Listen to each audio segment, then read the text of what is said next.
नमस्कार, मैं प्रत्युष शर्मा और आप देख रहे हैं CTV7 न्यूज़ की खबरें।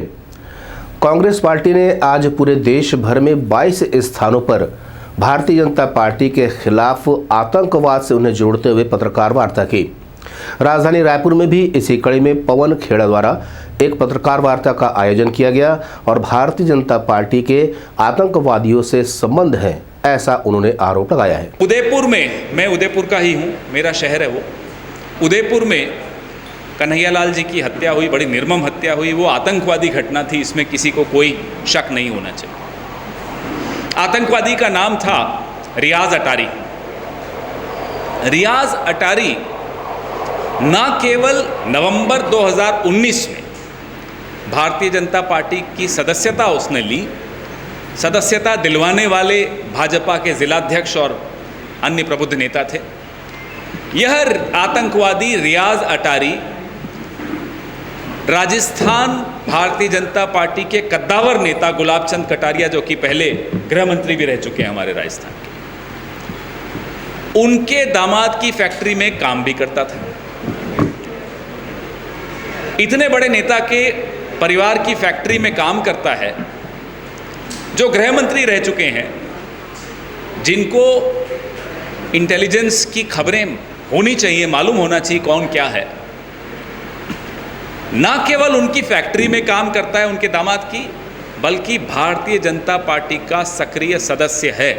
वहीं भारतीय जनता पार्टी के गौरीशंकर श्रीवास्तव ने इस पर पलटवार करते हुए कांग्रेस को इस बात पे घेरा है कि कांग्रेस का साथ आतंकवादियों के साथ है। उन्होंने ये भी कहा कि आतंकवादियों को छुड़ाने के लिए कांग्रेस वकील तक लगाती है।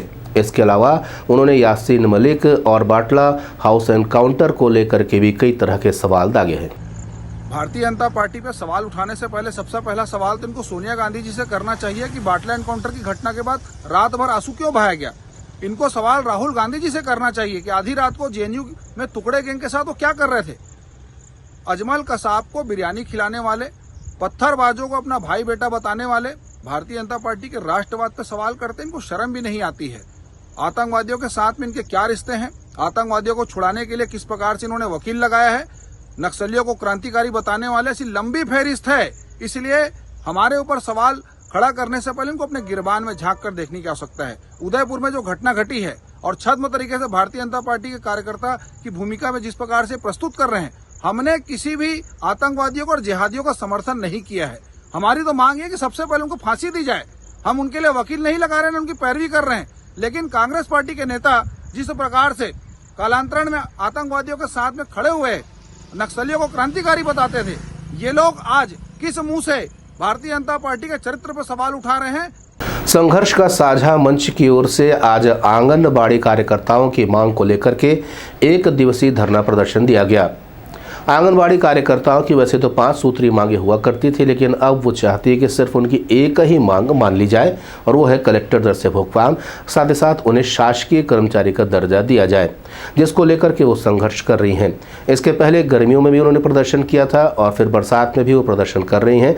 उनका कहना है कि सरकार ने वादा जो किया है कम से कम वो उसे पूरा कर दे। आज हम लोगों की 1 सूत्री मांग है, शासकीय कर्मचारी घोषित करते तक जो आपने ही जन घोषणा पत्र में हम लोगों को लिख के दिया था कलेक्टर दर, उसी को मांगने के लिए हम पिछले बार भी 9 और 10 जून को भारी भीषण गर्मी में यहाँ पर दिन रात दिन बैठकर यहाँ पर सोकर आंदोलन किए थे। उसके बाद उसी कड़ी में हमारा 7, 8, 9 जुलाई को आगामी कार्यक्रम था, जिसके तहत हम लोग आज प्रदेश भर की आंगनबाड़ी कार्यकर्ता प्रदेश स्तरीय करने वाले थे। लेकिन शासन के दमनकारी नीतियों के कारण 2 दिन जिले में और 1 दिन हमको प्रांत में करना पड़ा। लेकिन उसमें भी इस कार्यक्रम को असफल करने के लिए हर जिले में जगह जगह में हमारी बहनों को रोक दिया गया। ये शासन ठीक नहीं कर रही है, बहनों को और उकसा रही है, भड़का रही है और कहीं ना कहीं अपने खिलाफ कर रही है, जो कि पूरी सरासर गलत है। हम चाहते हैं कि माननीय मुख्यमंत्री जी जल्द से जल्द हमारी मांग जो 1 सूत्री है कलेक्टर दूर उसको तत्काल पूरा करें, क्योंकि आप ही ने लिख के दिया था। छत्तीसगढ़ निषाद केवट समाज की केंद्रीय कार्यकारिणी का गठन हो चुका है। वहीं इसको लेकर के इंडोर स्टेडियम में एक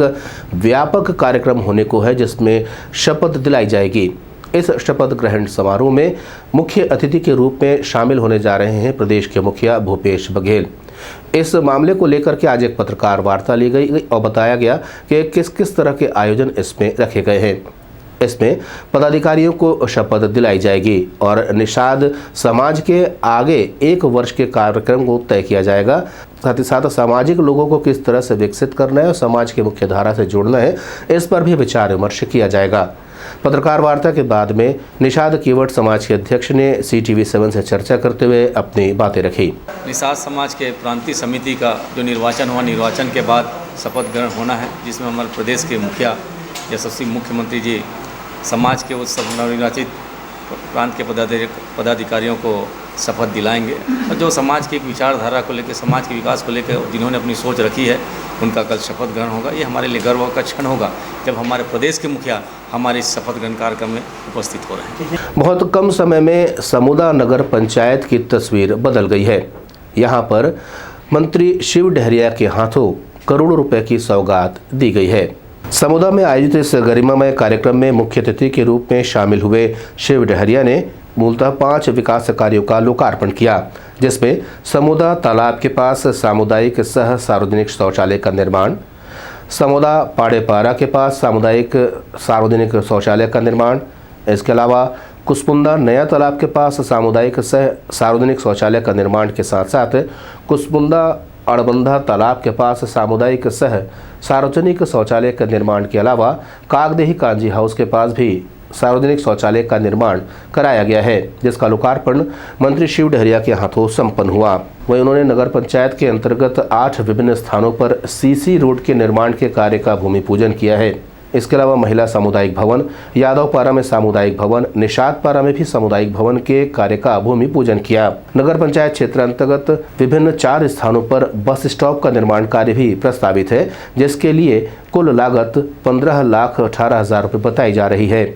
वहीं नगर पंचायत क्षेत्र अंतर्गत विभिन्न 4 स्थानों पर हाई मास्ट लाइट की स्थापना भी की जाएगी, जिसकी कुल लागत 19,54,000 रुपये बताई जा रही है। नगर पंचायत क्षेत्र अंतर्गत विद्युत पोल स्थापना LT लाइन का विस्तारीकरण भी किया जाएगा, जिसे 49.24 लाख रुपए में किया जाएगा। इस तरह से करोड़ों रुपए की सौगात समूदा नगर पंचायत को मिली है। इस अवसर पर समूदा नगर पंचायत के अधिकारी केशुराम साहू ने भी सभा को संबोधित किया और मंत्री शिव डहरिया का आभार व्यक्त किया। नगर पंचायत अध्यक्ष ने भी सभा को संबोधित करते हुए मंत्री शिव डहरिया का आभार व्यक्त किया है। साथ ही साथ उन्होंने 2 अन्य मांगे भी उनके सामने रखी, जिसमें आश्वासन मिला है कि वे भी जल्द से जल्द पूरी कर ली जाएगी। हमारे समूदा में मांगी कुंडी समय बहुत बड़े मेला भरा थे, वो बहुत दूर दूर के आदमी आते एक लिए मैं